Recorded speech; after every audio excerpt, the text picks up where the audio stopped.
Candidate number 5. And yes, audience, all of our candidates will be asked a question. Lahat po sila. Get ready? Yan, medyo i-unfold lang natin.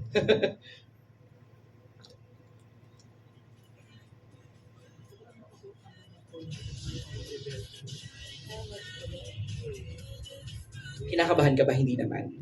A little. Okay, that's fine. Alright? Sabi nga nila, no? Kaba also equates to excitement. Alright.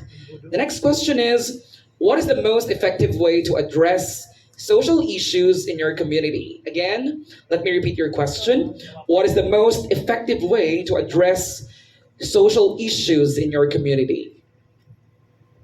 Thank you for that question. I think the very obvious question. I'm sorry.